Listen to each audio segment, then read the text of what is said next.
নমস্কাৰ এই মুহূৰ্তত লৈছোঁ অসমৰ লগতে ভাৰতৰ কেইবাটাও প্ৰান্তৰ ডাঙৰ খবৰ এনেধৰণৰ খবৰবোৰ নিজে চাবলৈ হ'লে আমাৰ চেনেলটো ছাবস্ক্ৰাইব কৰি ভিডিঅ'টো লাইক কৰি ভিডিঅ'টো শ্বেয়াৰ কৰি দিব আপোনালোকৰ বন্ধু বান্ধৱীৰ সৈতে।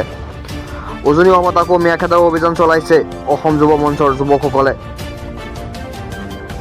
এজনো মিয়া অসমত থাকিব দিয়া নহ'ব। ৰাষ্ট্ৰীয় ঘাইপথত লাগিছে মিয়া বিৰোধী বিশাল হোৰ্ডিং। চিঠি বহল কৰি মিয়াক খেদা হ'ব।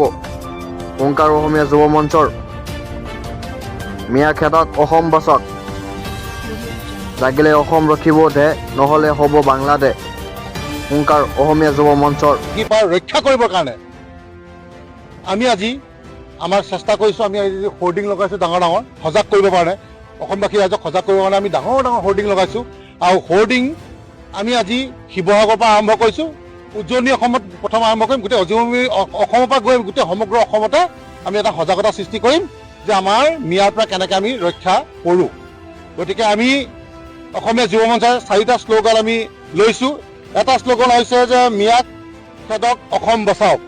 2 নম্বৰতে হৈছে থলুৱাক নিযুক্তি দি মিয়াক খেদক। 3 নম্বৰতে হৈছে মিয়া খেদি অসম বাংলাদেশ হোৱাৰ পৰা ৰক্ষা কৰক। আৰু 4 নম্বৰ হৈছে জাগিলে অসম বাচিব দেশ নহ'লে হ'ব বাংলাদেশ। কাৰণ আমি এটা কথা আপোনালোকৰ যোগেদি ক'ব বিচাৰিছোঁ যে যিসকলে বা যি দলে বৰ্তমান কৈ আছে যে নতুন বৰ অসম তেওঁলোকে গঢ়িব, গতিকে আমি এটা কথা অসমীয়া যুৱ মঞ্চই স্পষ্ট ভাষাৰে আপোনালোকৰ যোগেদি কৈ দিব বিচাৰিছোঁ যে নতুন বৰ অসম আমাক নালাগে। আমাক লাগে চাউলুং চুকাফাৰ অসম বৰ অসম লাগে। আমাক লাগে শ্ৰীমন্ত শংকৰদেৱ মহাপুৰুষজনৰ আমাৰ বৰ অসম লাগে। আমাক নতুন মিয়াৰ বৰ অসম আমাক নালাগে। গতিকে আমি আজি সজাগ হৈছোঁ আৰু এই সজাগ আমি সমগ্ৰ উজনি অসমৰ লগতে গোটেই অসমবাসীক কৰিব বিচাৰিছোঁ। আৰু যে যোৱাকালি আপোনালোকে দেখিলে যে এজন মিয়া বাংলাদেশীয়ে তাৰ বয়স 70 বছৰ এজনী নাবালিকা ছোৱালীক ধৰ্ষণ কৰিছে। তাৰ আগত 2 দিনৰ আগত উদলগুৰিত 2জনমান ধুৰন্ধৰ মিয়া যুৱকে কি কৰিলে, 2জনী ছোৱালী ৰেপ কৰিলে।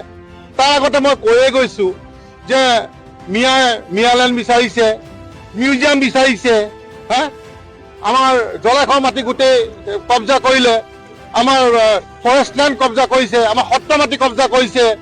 গতিকে এইখিনি উচ্ছেদৰ ক্ষেত্ৰত আমাৰ মুখ্যমন্ত্ৰী ডাঙৰীয়াই যথেষ্টখিনি পদক্ষেপ লৈছে, কৰি আছে, কিন্তু তেখেতেতো অকলে নোৱাৰিব। গতিকে আমি ওলাই আহিছোঁ। এবাৰ আমি অসমীয়া যুৱ মঞ্চ ওলাই আহিছোঁ। ইয়াৰ লগে লগে সমগ্ৰ অসমৰ জনগণ ওলাই আহিব আৰু মিয়াক পিটি পিটি বাংলাদেশত থৈ অহা হ'ব। ইয়াত কোনো কম্প্ৰমাইজ বিয়াৰ ক্ষেত্ৰত নহ'ব। গতিকে অসমবাসী ৰাইজ আপোনালোকৰ সজাগ হওক আৰু সেই সজাগ হ'বৰ কাৰণে এটা মেছেজ যাবৰ কাৰণে আমি ডাঙৰ ডাঙৰ হোৰ্ডিং লগাইছোঁ আৰু গোটেই সমগ্ৰ অসমতে আমি বৰ্তমান এতিয়া লগাবলৈ যাম।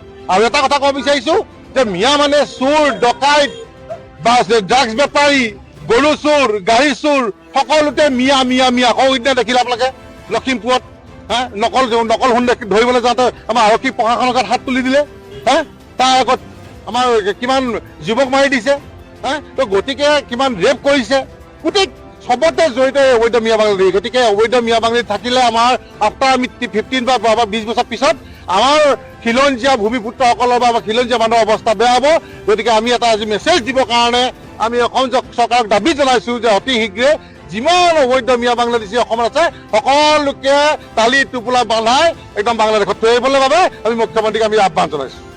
ইয়াৰ পিছতে অসমীয়া যুৱ মঞ্চৰ বিৰুদ্ধে গৰজিল অত্যাচাৰ কৰিব নোৱাৰিব। মিয়াক